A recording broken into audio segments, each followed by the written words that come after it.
नमस्ते दोस्तों, आज हम बात करेंगे नेपोलियन बोनापार्ट की, जो एक बहुत ही शक्तिशाली राजा था। वो एक छोटे से आइलैंड से उठकर शुद्ध यूरोप का बादशाह बना, लेकिन आखिर में उसकी किस्मत ने साथ छोड़ दिया। क्या वह एक अच्छा नेता था जो लोगों के लिए काम करता था, या एक ऐसा आदमी था जिसे सिर्फ पावर चाहिए थी?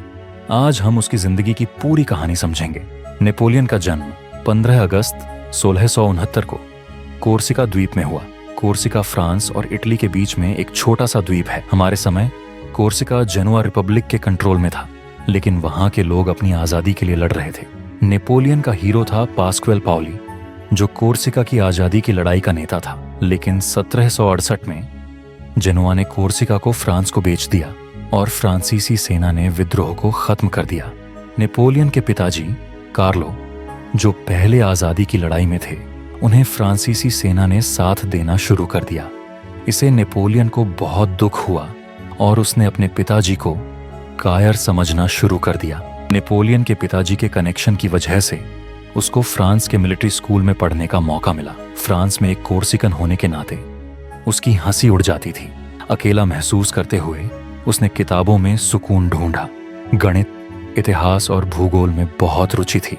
उन्होंने जूलियस सीजर जैसे महान नेताओं से प्रेरणा ली। मिलिट्री स्कूल से ग्रेजुएट होने के बाद वो कोर्सिका लौट आया, लेकिन फ्रांसीसी क्रांति ने उसकी जिंदगी बदल दी। फ्रांसीसी क्रांति के दौरान फ्रांस में बहुत हंगामा हुआ। कोर्सिका अब नई फ्रांसीसी सरकार के अधीन थी और पास्क्वेले पाउली, नेपोलियन का नायक, निर्वासन से लौट आया। लेकिन पाउली को नेपोलियन के परिवार पर भरोसा नहीं था, जिसकी वजह से नेपोलियन और उसका परिवार फ्रांस भागना पड़ा। फ्रांस में गृह युद्ध चल रहा था। नेपोलियन ने जैकोबिन्स का साथ दिया, जो एक कट्टरपंथी राजनीतिक समूह था।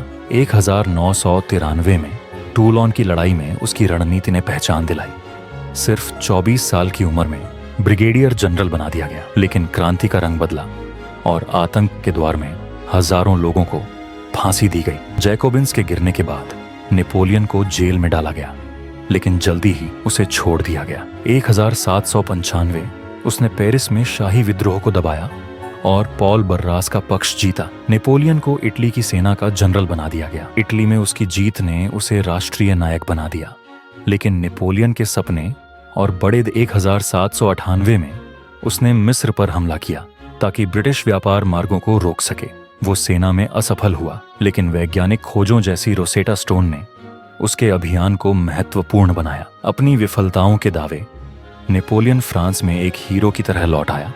अखबार, पेंटिंग और भाषणों के लिए जरूर उसकी छवि बनाई गई। 1999 में उसने एक तख्ता पलट किया, सरकार को हटाकर खुद को फर्स्ट कॉन्सल बनाया। फर्जी जनमत संग्रह के लिए जरूर उसने अपनी सत्ता को मजबूत किया और 1804 में खुद को सम्राट घोषित कर दिया। नेपोलियन ने कहा, पावर मेरी सबसे बड़ी चाहत है। नेपोलियन के शासनकाल में सुधार आए। नेपोलियन कोर्ट ने एक समान कानूनी व्यवस्था दी और सामंतवाद को खत्म किया। उसने फ्रांस की शिक्षा प्रणाली, बैंकिंग और बुनियादी ढांचे को आधुनिक बनाया। लेकिन उसने गुलामी को दोबारा शुरू किया और महिलाओं के अधिकारों को खत्म किया।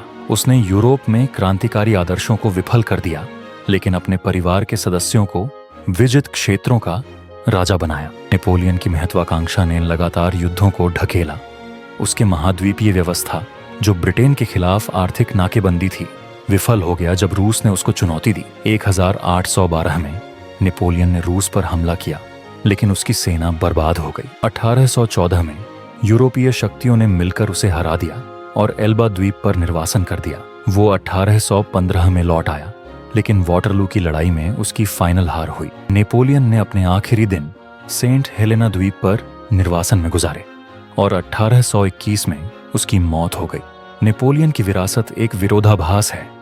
वह एक शानदार सैन्य रणनीतिकार और सुधारक था जो फ्रांस में स्थिरता लाया, लेकिन उसकी शक्ति की भूख ने अनेक लोगों की जान ली। क्या वह एक हीरो था जिसने देशों को आजादी दी, या एक तानाशाह ने जिसने क्रांतिकारी आदर्शों को धोखा दिया? इसका जवाब उसके चरित्र की जटिलता में छुपा है।